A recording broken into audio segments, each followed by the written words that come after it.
Hi hello नमस्ते आदाब सत श्री अकाल।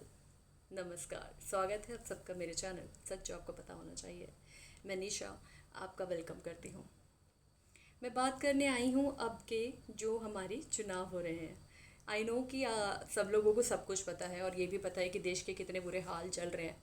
बट इसमें से काफ़ी सारे अंधभक्त और मोदी भक्त, धर्म के भक्त, समाज के भक्त, हिंदुत्व के भक्त हैं, जिनकी वजह से मुझे लगता है कि कहीं ना कहीं वो मतलब चीज़ दीमक बन के हमारे देश को कहीं ना कहीं खा रही है। मैंने देखा है सबसे ज़्यादा भ्रष्टाचार। आप जो बोलते हो ना कि हम मंदिरों के उसमें दर्शन करने जाते हैं, हिंदू राष्ट्र बनाएंगे, मंदिरों में पूजा अर्चना होती है, शुद्धिकरण होता है।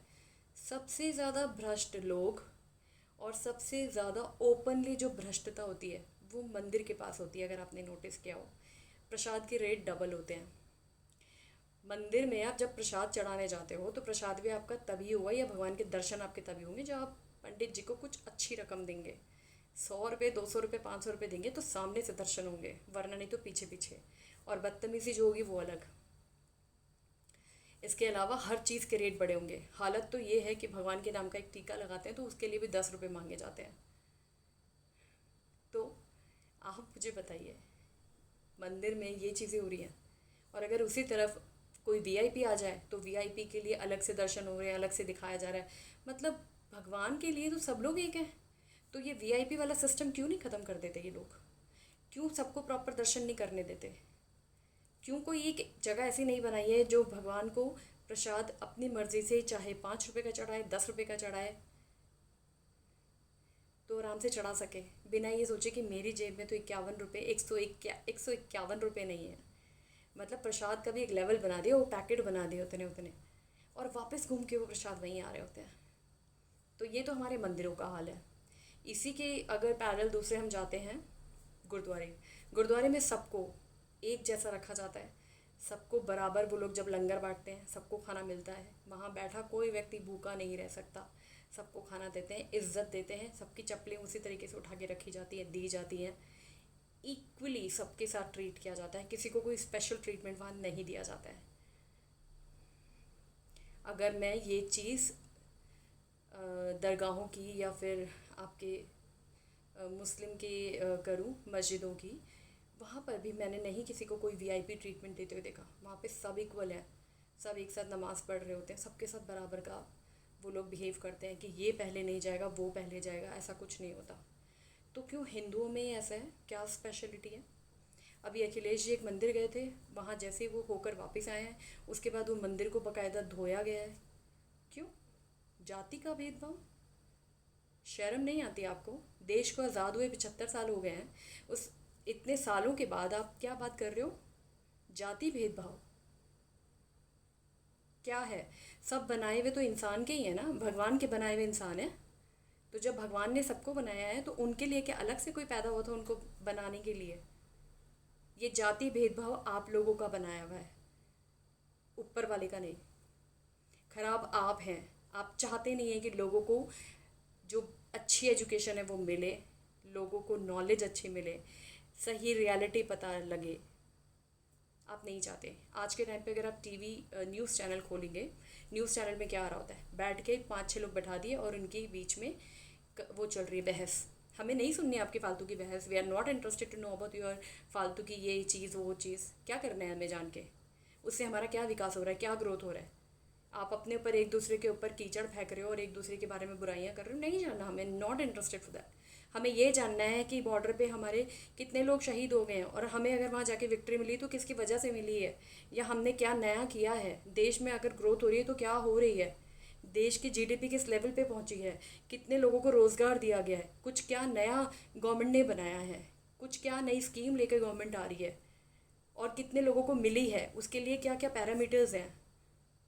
पहले की न्यूज़ को देखिए आप किस तरीके से आती थी और अब की न्यूज़ को देखिए किस तरीके से आती है। जिस किसी न्यूज़ में देखो तो मोदी मोदी मोदी मोदी हर जगह पे। आपको एक नॉर्मल अगर कोई गवर्नमेंट की कोई भी वेबसाइट भी खोलो ना तो वहाँ मोदी का इतना बड़ा फोटो होता है। क्यों भाई, क्यों? वाई?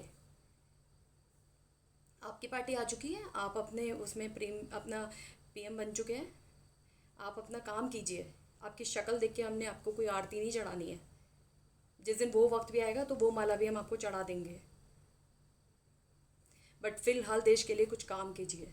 यहाँ देश में जाति भेदभाव को लेके, धर्म के नाम पे लड़ाइयाँ करवा के, जो यूथ है उसको बेरोज़गार करवा के, गरीब को गरीब बना के, फ्री में राशन बंटवा के, क्या चाहते हैं? आपको लगता है कि ऐसे देश बढ़ सकता है?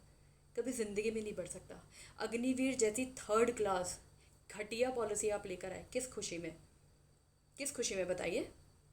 4 साल के अंदर एक जवान रिटायर हो जाता है।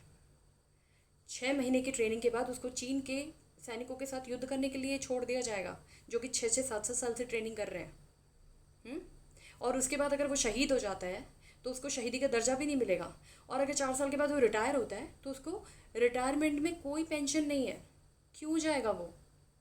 क्या गरीबों के बच्चे बच्चे नहीं होते हैं कि सिर्फ अमीरों के ही होते हैं? आप मुझे गिनती के बताइए कौन से ऐसे नेता हैं जिनके बच्चे सेना में भर्ती हैं, जिनके बच्चे टीचर हैं, जिनके बच्चे लॉयर हैं, या जिनके बच्चे किसी भी ऐसी एक पब्लिक सेवा में हैं?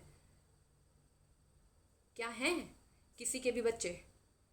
वो जाके कुर्सी पे हेड पोस्ट पे बैठा दिए जाते हैं जहाँ पे उसको ज़ीरो नॉलेज है, पर फिर भी क्योंकि वो अमित शाह जैसों के बेटे हैं वो उस गद्दी में बैठेंगे जिनकी उसको ज़ीरो नॉलेज है। एक बैट तक तो हाथ में लिया नहीं जाता, वो बनेंगे। तो देश कैसे चल रहा है हमारा? और एक मिनट, अंबानी अंबानी अडानी अडानी, क्या अंबानी अडानी? अंबानी क्या था? धीरू भाई अंबानी की पूरी हिस्ट्री जब आपने देखी थी तो क्या जो धीरू भाई थे वो क्या पैसा लेकर ही पैदा हुए थे? क्या वो कोई रिच फैमिली से आए थे? ऐसा कुछ नहीं था, कुछ नहीं था उनके पास, खाली जेब थी उनकी जब आए थे। यहीं से लेकर यहीं से उठे और आज इसी देश को लूटने के लिए बैठे हैं। एक सिंगल लेवल का चंदा ना ये किसी गरीब के लिए नहीं देते, उसके पीछे भी इनकी एक राजनीति होती है कि कैसे अपना टैक्स बचाया जाए या किस तरीके से इस पैसे को, 2 नंबर के पैसे को 1 नंबर कर लिया जाए। सेम अडानी, पिछले 10 साल से कौन अडानी था? कहाँ अडानी था? आज आप देख लीजिए, अडानी अंबानी अडानी अंबानी। शेयर्स नीचे गिरे मिस्टर अडानी के, किसने उनको हेल्प करी? अब मैं बोलना नहीं चाहती हूँ, मेरे ख्याल से सबको पता होगा ये बात। हाँ, एक चीज़, भगवा के नाम पे दीपिका पादुकोण का जो गाना आया था उसमें बहुत हंगामा मचाया था इन लोगों ने। देश हमारा, झंडा हमारा, ये हमारे हनुमान जी, हमारे ये सब कुछ किया था। आपके रामदेव सो कॉल्ड बाबा जी ने, जो योगा जी के बाबा, योगा गुरु बन के आए थे, उन्होंने अपनी पतंजलि के नाम पे इतनी बड़ी बिजनेस खोला और वो अब एंटरप्रेन्योर बन चुके हैं, ठीक है। उसके बाद वो पकड़े जाते हैं घोटालों में अपने प्रोडक्ट के लिए, जिसमें एक सिंगल लाइन की भी शुद्धता उनके प्रोडक्ट के अंदर नहीं मिलती है, सिर्फ और सिर्फ लोगों को मारने की चीज़ें उसके अंदर हैं। और जब वो पकड़े जाते हैं उनको माफ़ीनामा बोला जाता है, तो वो माफ़ीनामा इंग्लिश में प्रिंट करवाते हैं हरे रंग के पेपर से विदाउट हिज फ़ोटो। और जब उनको प्रोडक्ट सेल आउट करने हैं तो वहाँ पर वो अपना पतंजलि लिख के फिर अपनी फ़ोटो लगा के और फिर उसके बारे में ब्रीफिंग कर रहे होते हैं। क्यों नहीं आपने पब्लिकली सॉरी बोला? क्यों नहीं आपने अपनी फ़ोटो के साथ अपना सॉरी छापा और बाकायदा ये नहीं छापा कि मेरे प्रोडक्ट ख़राब है, प्लीज़ इसको यूज़ मत कीजिए? कौन है ये? इसको किसने ये लेवल दिया यहाँ तक? कौन पहचानता था इस आदमी को? और स्मृति ईरानी, क्या ही बोलूँ, एजुकेशन तो आपको उनकी पता ही है क्या है। अब कंगना जी आ गई हैं, बोलते हैं ना विनाश काले विपरीत बुद्धि, या फिर जब किसी का विनाश आ रहा होता है तो वो अपना खुद ही पैरों पे जाके कुल्हाड़ी मारता है, तो ये लेडी वो कर रही है।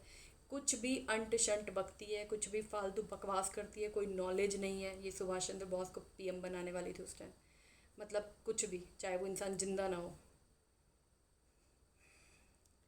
निवेदन है आपसे, प्लीज़ आप अपने आँख, कान और ये मुंह प्रॉपर तरीके से खोल के यूज़ करते हुए वोट दें।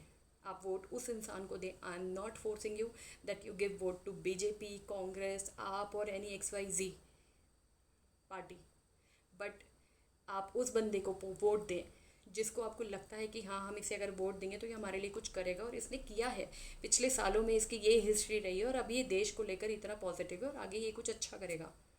एंड प्लीज़ मोदी जी, मुझे एक बात बताइए, 75 इज़ योर एज नाउ, ठीक है। 75 की एज में भी आपको इतना लालच है कि अभी दोबारा आप पीएम बनना चाहते हैं तीसरी बार।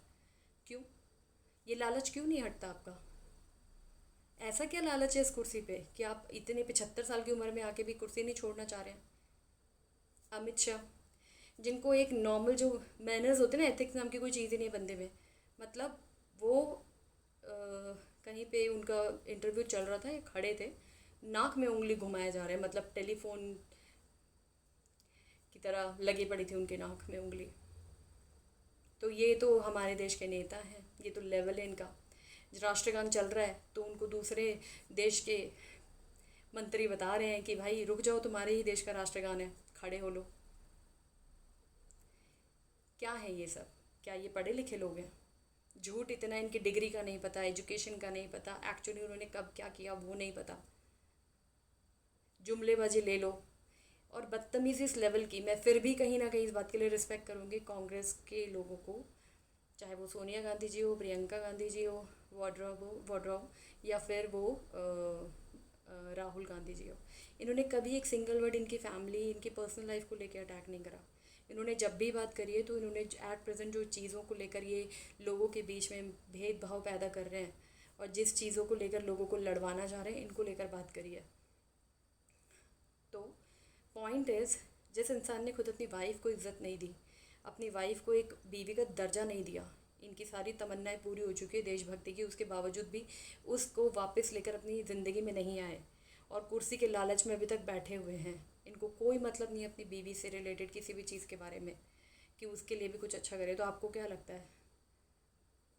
कर्मा तो है, उनका कर्मा चल पड़ा है, अब देखो क्या होता है और कब तक होता है।